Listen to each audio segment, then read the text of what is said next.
Cabo Mil Radio 96.3 presenta el podcast de Isabel y su café.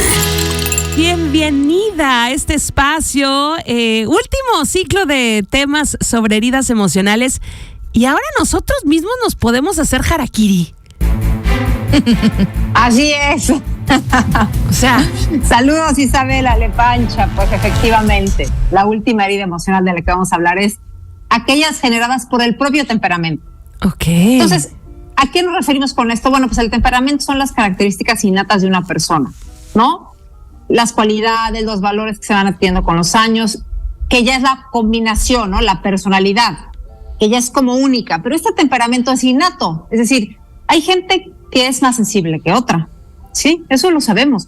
¿Por qué personas o hay niños que les afectan las cosas más que a otros? Lo vemos con quien tenemos varios hijos, pero es que ¿por qué a uno le afecta de esta manera y al otro no? ¿Por qué al otro si yo digo esto no sucede nada y con el primero se ofende o se pone triste o no? Efectivamente, pues porque el temperamento es distinto, no existe ninguno mejor que otro, porque todos tienen aspectos positivos y aspectos que hay que mejorar. Claro. Pero es verdad que hay algunos que sí son más susceptibles de lastimar o de herir y que sí debe de haber mayor cuidado del papá y de la mamá con ese hijo, ¿no? En específico. Por ejemplo, el caso del temperamento hipersensible o aquellos que tienen como tendencia hacia lo artístico. ¿Por qué? Pues porque son más sensibles. Al final, el tema del arte está relacionado, ¿no? Como con la sensibilidad. Sí. Entonces, por ejemplo, pues un niño hipersensible va a reaccionar de manera más profunda con otros hermanos ante ciertas circunstancias. Seguramente va a necesitar atención especial, me refiero de los padres. Atención, cuidado, ¿no? Como estar más pendiente de él. ¿Qué pasa? Si en casa se le aprecia y se le comprende la manera de ser, pues esto ayudará a que pueda desarrollar todo el potencial. Pero este es el grave problema. Cuando existe en casa burla, crítica, su sensibilidad, va a ser mucho más difícil que él quiera expresar sus emociones, pensamientos, opiniones. Esto sí puede generar una herida.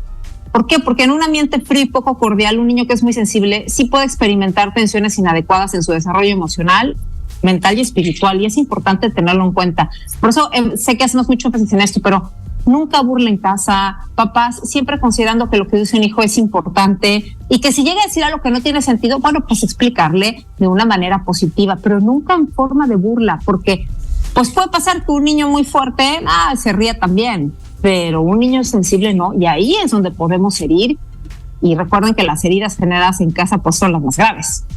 Claro. Fíjate que se me hace interesante que hablas del temperamento porque sí se requiere autoconocimiento. O sea, sí sirve a ver qué tipo de personalidad tengo, qué es lo que me afecta, qué es lo que me afecta y sobre todo observar nuestro discurso interior. ¿Tú qué eres de la teoría de las que piensa, Rosario, que el discurso interior, que a veces ya en vida adulta nos hacemos, está basado en lo que escuchamos de nuestros padres de chiquitos? Yo creo que en muy buena parte sí. O sea, esa voz interior personal que tenemos de tú puedes lograrlo, échale ganas, te va a salir el proyecto, ¿no? Sí tiene que ver cómo en casa te enseñaron a fortalecer tu autoestima. Tiene una relación muy personal y muy directa con la autoestima. La gente que todo el tiempo está, no, pues es que a mí siempre me va mal, que lo externa incluso, ¿no? No, pues que a mí siempre me va mal, no me salen los proyectos, no me salen las cosas.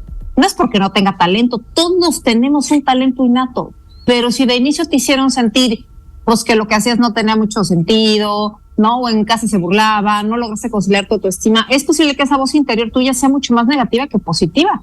Y es verdad, todos la tenemos, todos tenemos esa voz interior que te dice, tú puedes, vas con el siguiente proyecto o vas con este reto, lo puedes sacar adelante. Todos la tenemos. Y sí depende mucho cómo se formó la autoestima del niño. Por eso tenemos que tener muchísimo cuidado como papás, con todos los hijos, pero sobre todo los que son mucho más sensibles.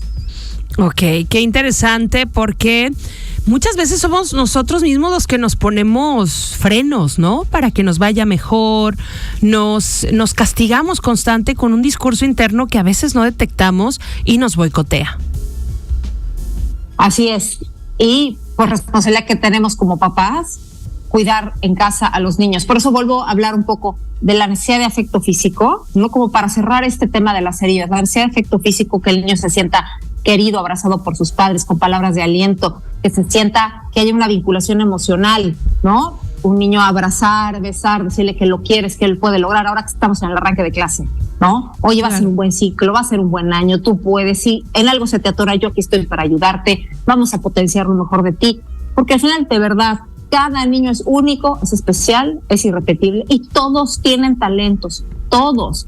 no porque no le vaya bien en las matemáticas o porque no le vaya bien en la historia, porque significa que le va a ir mal en la vida. Por supuesto que no, hay muchísimas maneras de aprender, ¿no? Una es el matemático, pero hay muchísimas otras formas de aprender. Hay gente que sale adelante y que le va muy bien en la vida, aunque no haya académicamente sido de los mejores, porque al final hay muchas otras habilidades que podemos potenciar en los hijos, y ahí está el valor que como papás tenemos que tener en tratar de encontrar lo mejor de ellos y siempre en positivo. Gracias por este mensaje, Rosario. Nos funciona, nos sirve, lo necesitamos ahora, sobre todo que regresamos a clases, ¿no? Y ponemos tantas expectativas en esto. Y bueno, pues recuérdanos dónde te encontramos en redes sociales y vamos preparando ya la siguiente serie de temas que tendremos a partir de la próxima semana. Muchas gracias. Me pueden encontrar en el Instagram como la abreviación de doctora, DRA Rosario Laris. DRA Rosario Laris. DRA, la abreviación de doctora. Ajá. La abreviación de doctora. DRA. Ajá. DRA Laris. Así.